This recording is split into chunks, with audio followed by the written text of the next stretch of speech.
Bom, gente, boa tarde. Sou o Gustavo, né? Me formei aqui na Vila em 2016. Nesse momento que vocês estão agora, eu não queria fazer direito, eu queria fazer arquitetura. Eu lembro que era um desejo já muito baseado nas aulas de geografia, nas aulas de filosofia. Teve um projeto que quando a Cris foi, inclusive, nossa professora de deriva, que isso me estimulou bastante. Não sei se vocês ainda têm esse projeto, mas de conhecer a cidade, de se interessar por essa questão do urbanismo também, entender a relação do cidadão com a cidade. E isso era uma coisa que me movia muito, continua me movendo, mas naquele momento eu enxergava que a arquitetura seria o melhor caminho para mim. E eu lembro que eu não me preparei muito para o vestibular no terceiro ano, mas eu estava com uma preparação pensando no futuro. Porque na época que eu estava prestando vestibular, em arquitetura, nas faculdades públicas, tinha uma prova de desenho, que era uma prova em que você tinha que demonstrar habilidades e conhecimentos técnicos para você poder entrar no curso de arquitetura. E eu lembro que eu saía toda quarta-feira à tarde, depois da aula na escola, para fazer esse curso para as habilidades teóricas específicas de desenho. E eu ia lá toda quarta-feira, ficava 3 horas e meia olhando para uma folha grande assim, acho que era A3 de papel, e eu não conseguia fazer muita coisa nela. Eu não conseguia desenhar, não tinha muita habilidade criativa para esse fim. E isso começou a me gerar uma reflexão se eu queria mesmo fazer arquitetura, se era o meu perfil de curso.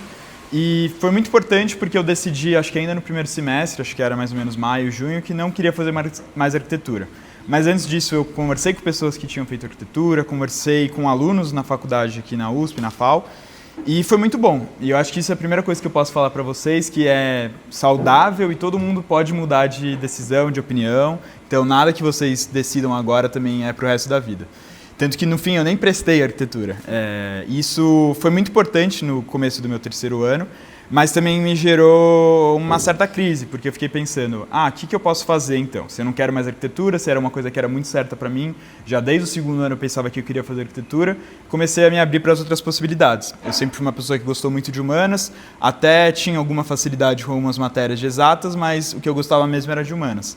E eu pensei, conversei com outras pessoas e falei, o que eu gosto? Eu gosto de esporte, eu gosto de política. Pensei em jornalismo. E eu lembro que no ano que eu estava me formando, estavam sendo as Olimpíadas aqui no Rio, né? E eu fiquei muito encantado com isso, porque apesar de eu não ter ido em loco, eu assisti muitos jogos, assisti muitas modalidades e falei, acho que eu quero trabalhar com isso. Mas eu pensei, eu gosto disso, mas não sei se me imagino fazendo a mesma coisa. Talvez eu goste só de consumir isso. E eu conversei muito com o meu primo, que também formou em jornalismo, e não me recomendou a carreira. E ele, para mim, era uma pessoa que valia muito a opinião, mas só que eu conversei com outras pessoas que recomendaram. Então, eu pensei, a partir do que me falaram, beleza, tenho uma opinião contrária, uma opinião a favor, mas vou pensar no que eu quero. No fim, eu lembro que eu me inscrevi para jornalismo, e eu mudei de opinião e mudei a inscrição para direito acho que faltando 3 dias para a prova. E isso eu digo a prova da FUVEST aqui na USP. E eu só prestei a FUVEST e o Enem no meu último ano, porque eu não sabia muito bem o que eu queria, mas eu já tinha uma noção de que eu queria fazer universidade pública. Primeiro, pelos valores da mensalidade, segundo, por uma questão de sentir que tinha um peso da tradição no direito, principalmente, porque a Faculdade de Direito da USP tem quase 200 anos, e eu sentia que naquele momento isso era importante para mim, depois eu explico que talvez isso não seja tão relevante, mas eu prestei só essas duas. Eu não me preparei, como eu falei, para o vestibular especificamente, então eu não fui aprovado e nem estive perto de passar por essa aprovação. Fui fazer cursinho em 2017. E no cursinho eu lembro que eu fui tomado por um sentimento de revolta até, porque eu estava até falando isso para a Cris, que no primeiro e segundo ano do ensino médio eu era um aluno muito dedicado, que tinha notas muito boas, e no terceiro ano não me dediquei tanto. E acho que foi uma escolha válida naquele momento, foi uma escolha em que eu foquei em outras áreas da minha vida, queria ir mais em festa, queria participar de atividades extracurriculares, não sei se ainda tem, mas a atividade do grupo de extensão do Guimarães Rosa, eu participei, fiz essa viagem.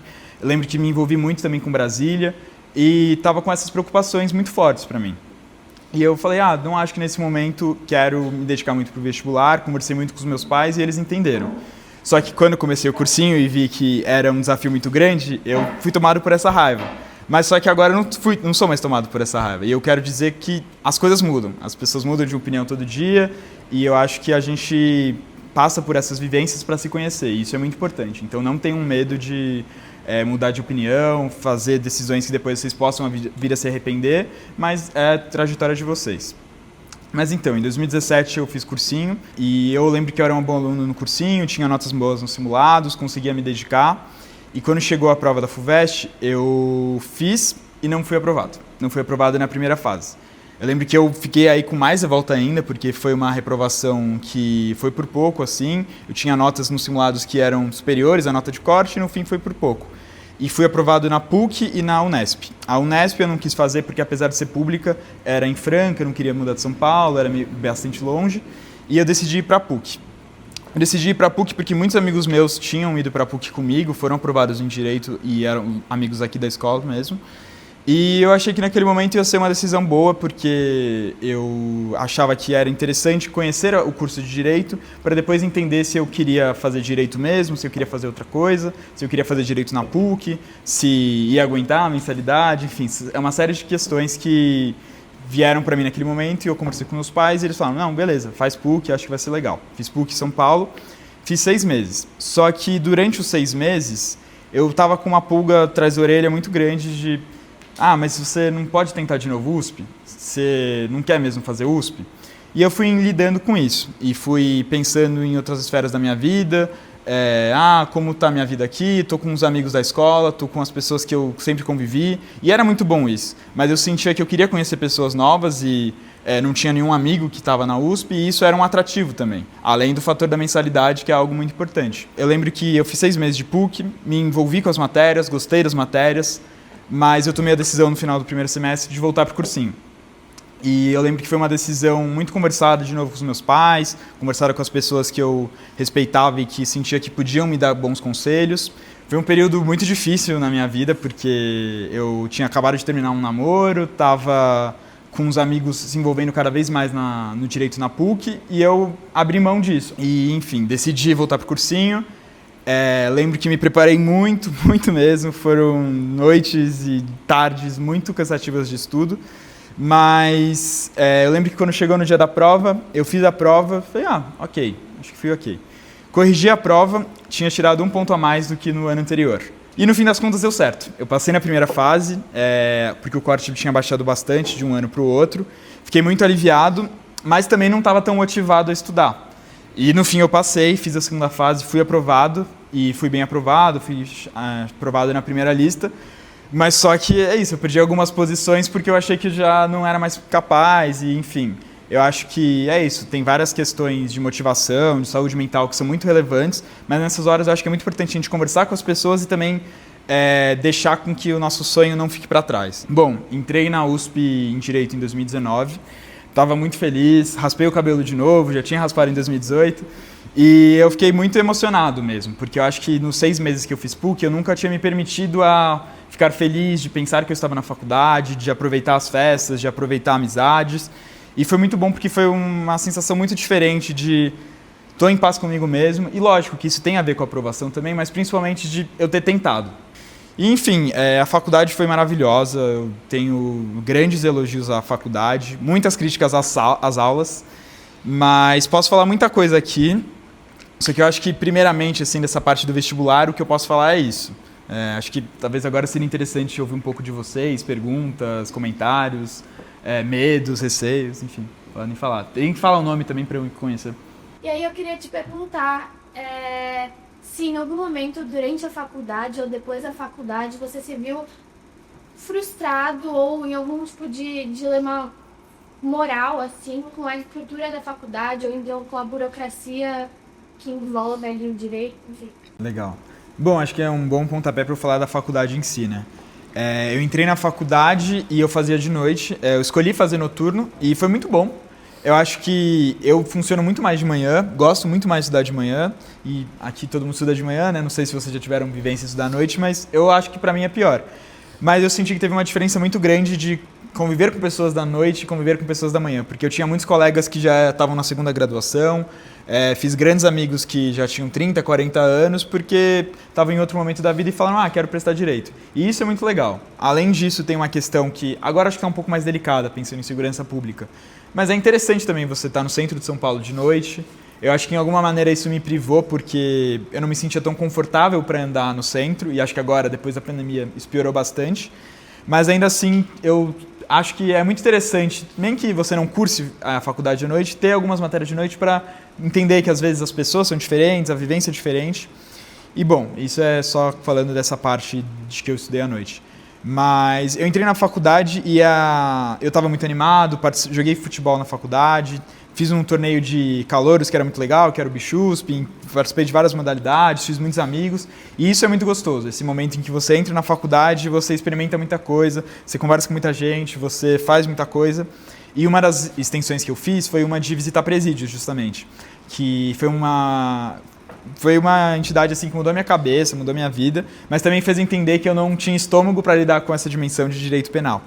Mas era um programa que eu participava semanalmente, que a gente ia num presídio feminino em Santana, na Zona Norte, e era uma dinâmica muito interessante, porque era uma dinâmica para conversar. A gente estava lá para ouvir as pessoas e interagir e fazer dinâmicas de vamos discutir liberdade hoje. Então se reunia alguns estudantes e algumas detentas para discutir isso. E tinha uma preocupação muito grande para que a gente não ficasse preso, essa pessoa cometeu tal crime, essa pessoa cometeu esse outro crime, para a gente não catalogar e falar, essa pessoa está limitada a pena dela ao crime que ela cometeu. Era mais para a gente lidar e entender o que é estar num presídio, mas também para conseguir exercer essa alteridade mesmo de discutir e conversar com pessoas que têm uma vivência muito diferente da nossa.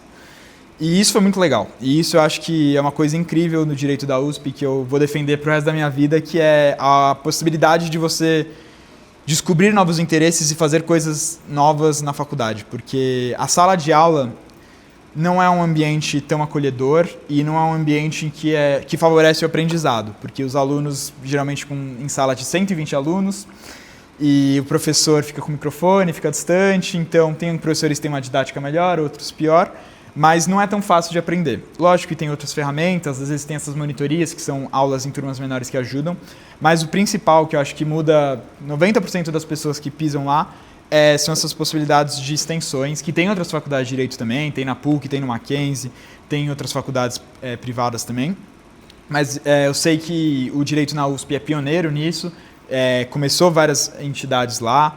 E para dar um exemplo, eu, por exemplo, participei de um grupo de estudos de direito desportivo, não sei se alguém que gosta de esporte tem vontade de trabalhar com essa área, mas foi muito interessante porque a gente conversou com dirigentes de clubes de futebol, pessoas que eram advogadas na FIFA, pessoas que trabalhavam na Corte Internacional do Esporte, também participei de um grupo de estudos de direito ambiental, enfim, uma série de coisas assim que eu falei, cara, que legal, que bom que estou tendo essa vivência. E eu acho que isso me motivou muito e em nenhum momento me frustrou com a faculdade. Porque se eu ficava frustrado com a sala de aula, e eu lidei muito com isso depois da pandemia, porque no meu segundo ano de faculdade começou a pandemia. E se no primeiro ano eu não fui um aluno tão dedicado, porque era isso, primeiro ano, quero curtir as festas, no segundo ano eu falei, não, agora começou a faculdade, quero me dedicar muito. E veio a pandemia e não deu para me dedicar muito. Imagino que vocês também tenham passado por essa dificuldade de ter aula online, é muito difícil. Eu também não estava tão motivado, mas as extensões ajudaram muito. E nesse meio tempo, em 2021, eu fiz uma iniciação científica. Fiz uma iniciação científica que foi muito interessante porque não era só escrever o trabalho solitariamente. Eu participei de uma iniciação científica na GV, que tinha um convênio com a USP, que era de você ter aulas de direito público e no final do curso você tinha que elaborar uma monografia. A monografia que eu elaborei era uma discussão que eu acho que não é tão discutida no noticiário, ou pelo menos na época que eu tinha idade de vocês eu não tinha familiaridade, mas é uma discussão de remédios. E eu analisei uma decisão do Supremo Tribunal Federal que tratava da disponibilidade de remédios. Era uma mulher de Minas Gerais que não tinha plano médico, tudo que ela precisava de saúde ela conseguia do SUS, e ela precisava de um medicamento que era muito caro e que ela não conseguia pagar. Só que esse medicamento não estava na lista dos medicamentos que eram ofertados pelo SUS. E aí entrou uma disputa judicial para ver se essa mulher tinha direito ao medicamento ou não. E ela precisava desse medicamento porque ela tinha uma doença que, se ela não conseguisse tomar o medicamento, ela ia falecer. E eu analisei essa decisão, porque qual que é a questão? Quando a gente olha individualmente para essa pessoa, a gente fala, meu Deus, o Estado tem que garantir. Mas a gente tem que olhar também para o outro lado, o lado do orçamento, o lado das finanças, em que se todo mundo que precisa desse medicamento ou outros medicamentos parecidos que não estão na lista do SUS, o Estado não vai conseguir pagar a educação, o Estado não vai conseguir pagar a saúde. E são discussões muito difíceis. E eu estava tentando entender aqui que o Poder Judiciário estava falando disso. E foi muito legal entender mais desse assunto. Eu comecei o tema pensando em uma coisa e terminei sem saber, com mais dúvidas do que respostas. Mas acho que é um exemplo interessante esse da monografia, porque eu entendi que o direito não é só lidar, essa pessoa precisa desse direito e tudo bem, o juiz garantiu. É você lidar com discussões maiores, com discussões que muitas vezes a gente não tem noção da amplitude mesmo, porque mexe com essas questões tributárias que muitas vezes são chatas, mas com uma dimensão de justiça social mesmo. Quem que deve pagar mais tributo, quem que deve pagar menos, como que a gente deve utilizar o dinheiro público. E eu acho que isso tudo é muito interessante, está muito dialogado com a política também, e às vezes a gente não pensa nisso antes de fazer direito. Mas, enfim, continuando, no segundo ano eu tinha estagiado no Tribunal de Justiça e foi legal que eu tive um contato com uma juíza com quem eu estagiei, mas também foi na pandemia e foi pouco tempo, foi 4 meses. No terceiro ano eu fiz administração científica e no quarto ano eu trabalhei num escritório de direito. Eu trabalhei num escritório grande lá na Paulista e eu detestei. Não me envolvi com o trabalho, senti que eu não estava tão animado de estar lá, senti que não era o meu ambiente. Eu era muito bem remunerado e isso era uma coisa que me motivou a ficar lá por um tempo, fiquei 1 ano. Mas me veio uma pulga de eu acho que eu quero lidar com outras coisas, quero trabalhar com o Estado. Quero trabalhar com concurso, quero ser um servidor público para lidar com essas discussões. E fui entendendo, prestando outros processos seletivos, passei em alguns, outros não. E aí eu falei, e isso eu digo processos seletivos de escritório, para ver se eu queria continuar nessa vida de escritório. Eu falei, não quero.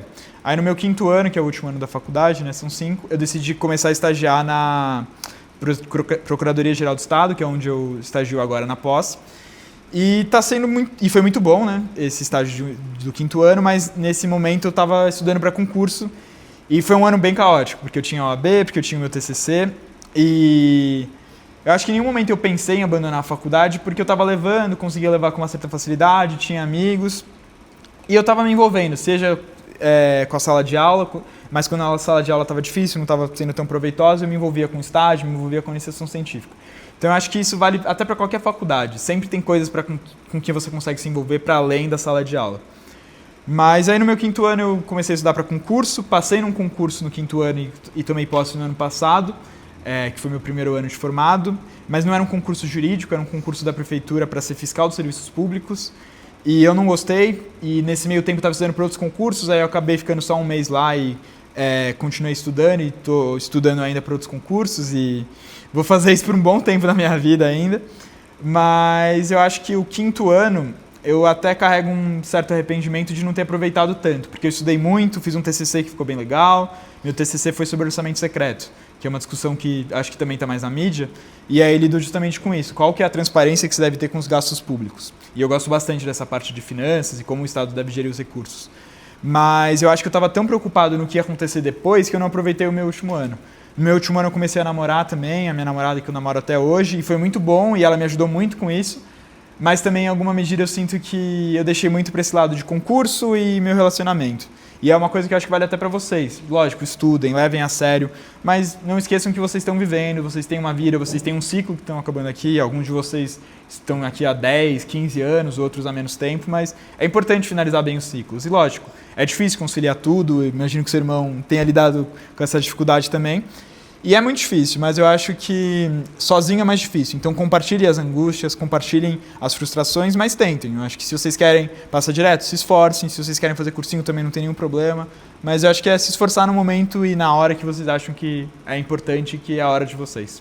Eu queria entender um pouquinho mais da prática assim, do direito. Você falou que você ficou 1 ano no escritório e tudo mais. E também acho que um pouco relacionado com a primeira pergunta que a Sofia fez, um pouco sobre a moralidade, porque eu sei que dentro do direito isso é uma coisa que me pega um pouco. Tem uma questão moral muito complexa, porque quando a gente pensa, num caso, tem 2 lados sempre, né? Assim, teoricamente tem um lado que a ideia talvez seja provar que um lado está errado e o outro está certo, e como você talvez tá defendendo uma coisa que pode ser vista como errada ou pode ser provada errada. Então, tipo assim, não é exatamente isso, não sei se dá para entender. Mas eu acho que um pouco como você se sente, talvez, dentro desse sistema, porque a gente tem noção de que a política e que o direito, muito mais no Brasil, tem muitas coisas que são ali tão legais E como também um pouco da prática, assim, mesmo Sim. de fazer as coisas. Legal. Eu acho que a prática varia muito, muito mesmo, porque o escritório em que eu trabalhei era um escritório que tinha um foco empresarial. Eu trabalhava na parte de direito de energia com foco em empresas. Então era uma parte muito específica que lidava com fusões e aquisições de empresas no mercado de energia, e aí tinha uma parte de mercado regulatório. Então que você tinha que lidar com essa parte de como seria essa operação que faria a fusão ou a aquisição, mas mais do que isso, se isso estaria dentro das normas do direito regulatório de direito de energia. E eu fui para essa área porque eu pensei, eu gosto de direito público, essa parte regulatória, então vai ter muita relação. E aí eu vi que tinha mais relação com essa parte de direito empresarial, que é uma área que dá muito dinheiro, que é uma área que é muito positiva também, porque faz muito bem para a economia, faz o Brasil crescer, mas eu não me imaginava lá dentro. Mas aí varia muito. Eu tenho um grande amigo que trabalha com direito criminal e ele trabalha com pessoas que cometeram crimes e defende eles, e aí entra nessa questão moral que você está falando, que eu acho que é muito relevante também. E é algo que eu acho que pro resto da vida a gente vai ter isso. Porque é diferente quando você pensa numa pessoa abstratamente, essa pessoa precisa ter direitos, essa pessoa precisa cumprir uma pena em um lugar adequado, mas se acontece, Deus me livre, com algum ente familiar, a gente fica com um sentimento de vingança e tal. E é aí que eu acho que entra a parte interessante do direito também. O Estado precisa fornecer um aparato legal para que essa pessoa tenha os direitos dela respeitados. E não importa o que você pensa dessa pessoa, o que importa é que a gente, enquanto sociedade, acredita que essa pessoa tem esses direitos e que bom que ela tem esses direitos. Então, acho que essa parte moral é muito importante. Tem júris simulados muito interessantes na faculdade, que você lida com isso também. Eu acho que a gente na Vila também faz muito esses debates e quando vai para o direito, principalmente para essa parte de direito criminal, acho que é ainda mais sensível. Mas eu acho que os professores preparam para isso e você vai entendendo também se é o seu lugar ou não. Porque eu, por exemplo, não me interessei muito por essa parte de direito criminal, porque eu falei, eu não tenho estômago para defender uma pessoa que, sei lá, cometesse um estupro. E às vezes até é um pouco contraditório, porque, por exemplo, você pensa no caso do Daniel Alves. Ele tem uma advogada mulher que está defendendo ele. Isso é uma coisa que gera uma revolta. Mas ao mesmo tempo você fala, ele precisaria de uma pessoa que está advogando e essa pessoa tem uma aptidão para isso, a pessoa estudou, é muito boa para isso, enfim. É uma questão muito difícil e acho que não tem uma resposta pronta, mas eu acho que isso é interessante do direito, que você tem muito espaço, tanto para debater isso e ser uma pessoa muito boa academicamente, que trata desses assuntos, e uma pessoa que é muito boa na prática também. Então, eu acho que o mercado de trabalho ele é muito amplo e variado, pensando nessa questão da prática de... Você pode tanto atuar na parte criminal, na parte civil, nessa parte de empresas, você pode trabalhar com juízes mesmo, e aí você pode ser tanto juiz, quanto promotor, como defensor público, como advogado, ou você pode trabalhar na parte consultiva, que é uma parte muito interessante também, que é o que eu mais faço atualmente, que eu faço pesquisas para elaboração de pareceres, que são opiniões jurídicas para alguns casos. Então, o que eu estava falando, o direito do servidor público, a gente faz uma pesquisa robusta para entender quais são os direitos. Então, acho que é um pouco isso, mas eu acho que uma coisa muito interessante também, que no direito é muito legal e tem muito espaço, e aí é uma coisa interessante também para quem pensa em morar fora. Não sei se tem um caso de alguém aqui, mas às vezes a gente fica meio limitado pensando, o direito só dá para morar aqui no Brasil. Tem a parte de pesquisa também que é muito interessante, que você consegue fazer pós-graduação fora, fazer intercâmbio durante a graduação fora, e às vezes virar professor, professora fora. Então, acho que isso é muito interessante.